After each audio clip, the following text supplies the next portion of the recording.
Well, first of all, let me apologize to all of you. The president, as you know, is on the way to the G20 meeting in Brazil with a stop in Peru to talk about some environmental issues in the Amazon.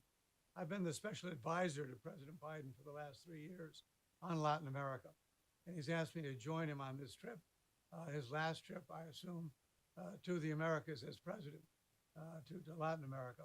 So I apologize not being with you in person. But let me, first of all, thank Phil Goldfeder and the members of the American FinTech Council for the tremendous work you've been doing. And we're very proud at Arnold & Porter to be co-hosting this event together. And again, I apologize for not being able to engage for 10 or 15 minutes with the preparation. I have some allergies as well, so I apologize for my voice.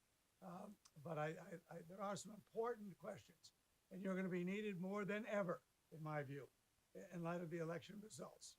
So let's begin by having a conversation about some of the things that I think will happen. First of all, it's important to remember what caused all of this back more than 15 years ago. It didn't happen overnight. It wasn't as if we were unaware of what was going on. It's just that I think most people thought, well, the problem would go away. Of course, it didn't go away. It only got worse. And so let me just recite, if I could, some of the things that we did to get this moving, because these are the problems we all saw.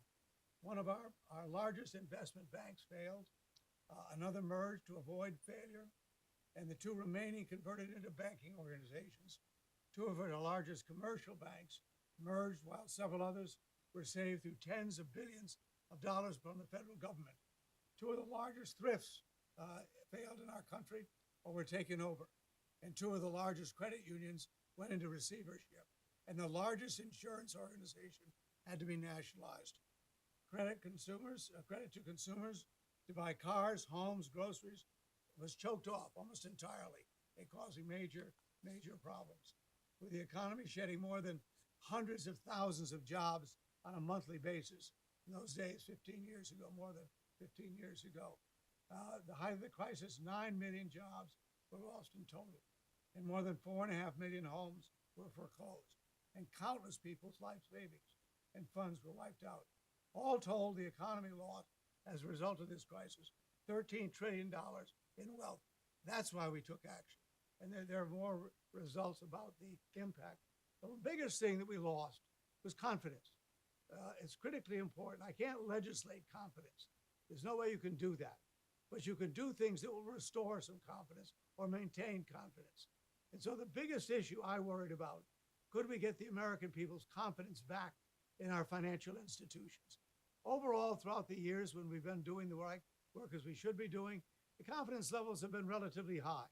Obviously, when this crisis occurred, considering the numbers I just shared with you, the crisis, the confidence in our financial institutions basically evaporated.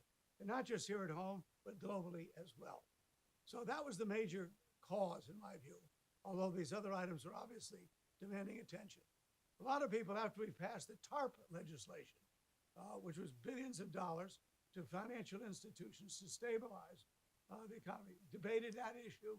A lot of people had a different point of view. Generally, I think we did the right thing. Had we not done that, I think the problem would have been even more difficult to solve in the years ahead. So that was important to note as well. But you couldn't just leave the architecture of our financial services as it was. It was antiquated, totally out of date, considering the technologies that existed. There's no better audience to talk to about that than you, the FinTech Council, that understands the value of technology and providing assets to consumers to make their conduct of financial business easier, clearer, much more understandable in a way than you have. But frankly, we also needed to protect consumers. We weren't protecting consumers, and technology was emerging and going forward. But how can we make sure that we have the technology we need as we go forward and the consumer protection? Let me just say to you here how important it is that FinTech Council exists. And I can't thank you enough as the co-author of the Dodd-Frank bill. The bill was important because we did just that. We went back and said, what can we do to improve the architecture of financial institutions in this country? I first of all reached the conclusion with it.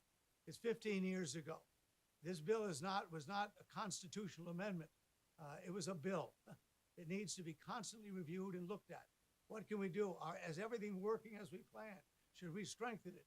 Are there things we don't need to do that we did do? And I would hope that would happen.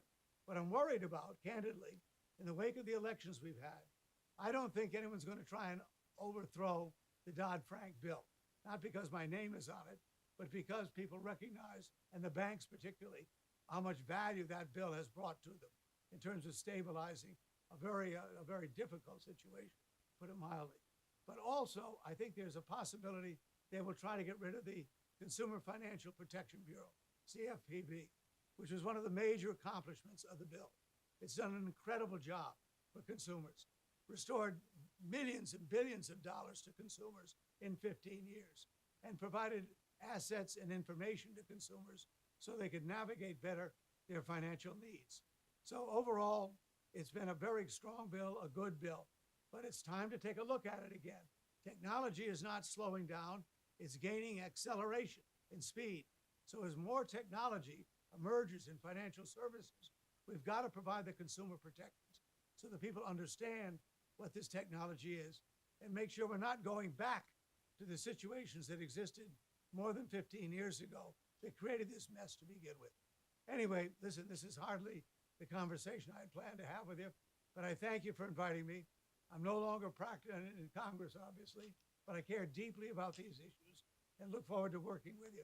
So, Phil, thank you for inviting me to be with you today. Have a great day, and again, please accept my apologies for not being with you personally. Thank you.